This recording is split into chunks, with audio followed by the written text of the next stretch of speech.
क्यों किया जयद्रथ ने द्रौपदी का हरण? यह तो हम सभी जानते हैं कि पांडव और कौरव आपस में भाई थे।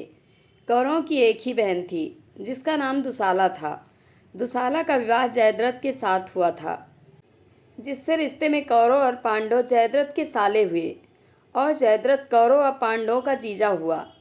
कहानी उस समय की जब पांडव कौरवों से जुए में सब कुछ हार गए थे और 13 वर्ष का वनवास काट रहे थे। एक दिन पांचों पांडव आवश्यक कार्यवश बाहर गए हुए थे। आश्रम में केवल द्रौपदी, उसकी एक दासी और पुरोहित धौम्य ही थे। उसी समय सिंधु देश का राजा जयद्रथ, जो विवाह की इच्छा से साल्व देश जा रहा था, उधर से निकला। अचानक आश्रम के द्वार पर खड़ी द्रौपदी पर उसकी दृष्टि पड़ी और वह उस पर मुग्ध हो उठा। उसने अपनी सेना को वहीं रोककर अपने मित्र कौटिकास्य से कहा, कौटिक, तनिक जाकर पता लगाओ कि यह सर्वांग सुंदरी कौन है। यदि यह स्त्री मुझे मिल जाए तो फिर मुझे विवाह के लिए साल्व देश जाने की क्या आवश्यकता है। मित्र की बात सुनकर कौटिकास्य द्रौपदी के पास पहुंचा और बोला, हे कल्याणी, आप कौन हैं? कहीं आप कोई अप्सरा या देवकन्या तो नहीं हैं? द्रौपदी ने उत्तर दिया, मैं जग विख्यात पांचों पांडवों की पत्नी द्रौपदी हूँ। मेरे पति अभी आने ही वाले हैं, अतः आप लोग उनका आतिथ्य सेवा स्वीकार करके यहाँ से प्रस्थान करें। आप लोगों से प्रार्थना है कि उनके आने तक आप लोग कुटी के बाहर विश्राम करें। मैं आप लोगों के भोजन का प्रबंध करती हूँ। कौटिकास्य ने जयद्रथ के पास जाकर द्रौपदी का परिचय दिया। परिचय जानने पर जयद्रथ ने द्रौपदी के पास जाकर कहा, हे द्रौपदी, तुम उन लोगों की पत्नी हो जो वन में मारे मारे फिरते हैं और तुम्हें किसी भी प्रकार का सुख वैभव प्रदान नहीं कर पाते।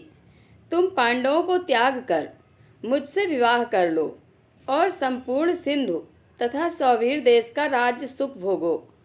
जयद्रथ के वचनों को सुनकर द्रौपदी ने उसे बहुत धिक्कारा, किंतु कामांध जयद्रथ पर उसके धिक्कार का कोई प्रभाव नहीं पड़ा और उसने द्रौपदी को शक्तिपूर्वक खींचकर अपने रथ में बिठा लिया।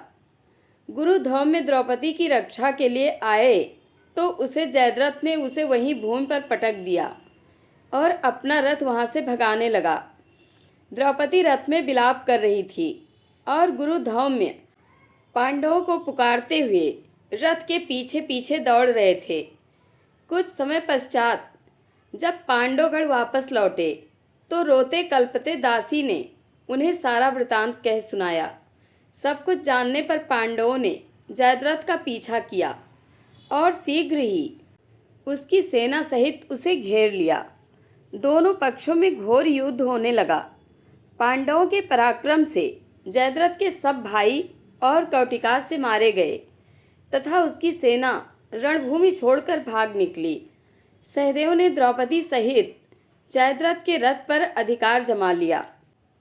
जयद्रथ अपनी सेना को भागते देखकर स्वयं भी पैदल ही भागने लगा। सहदेव को छोड़कर शेष पांडव भागते हुए जयद्रथ का पीछा करने लगे। भीम तथा अर्जुन ने लपककर जयद्रथ को आगे से घेर लिया और उसकी चोटी पकड़ ली। फिर क्रोध में आकर भीम ने उसे पृथ्वी पर पटक दिया और लात घूंसों से उसकी मरम्मत करने लगे। जब भीम की मार से जयद्रथ अधमरा हो गया तो अर्जुन ने कहा, भैया भीम, इसे प्राणहीन मत करो। इसे इसके कर्मों का दंड हमारे बड़े भाई युधिष्ठिर देंगे। अर्जुन के वचन सुनकर भीम ने जयद्रथ को युधिष्ठिर के सामने प्रस्तुत कर दिया। तब युधिष्ठिर ने कहा कि ये हमारी बहन दुसाला के पति हैं, इसलिए हम इनको मृत्युदंड नहीं दे सकते।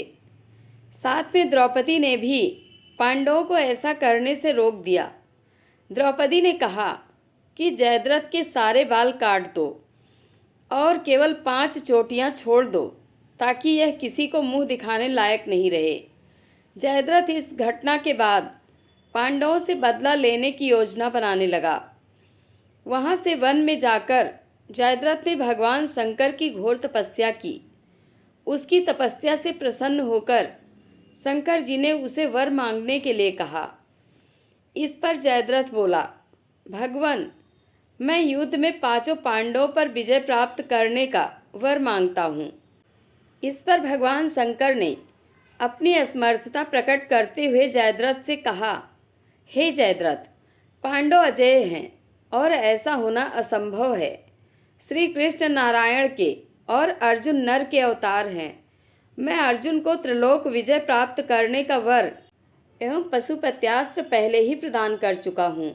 हाँ, तुम अर्जुन की अनुपस्थित में एक बार शेष पांडवों को अवश्य पीछे हटा सकते हो। इतना कहकर भगवान शंकर वहाँ से अंतर्ध्यान हो गए और मंदबुद्धि जयद्रथ भी अपने राज्य में वापस लौट आया। जय श्री कृष्ण। आप लोगों को यह कहानी कैसी लगती है कमेंट बॉक्स में अपनी राय अवश्य दें। धन्यवाद।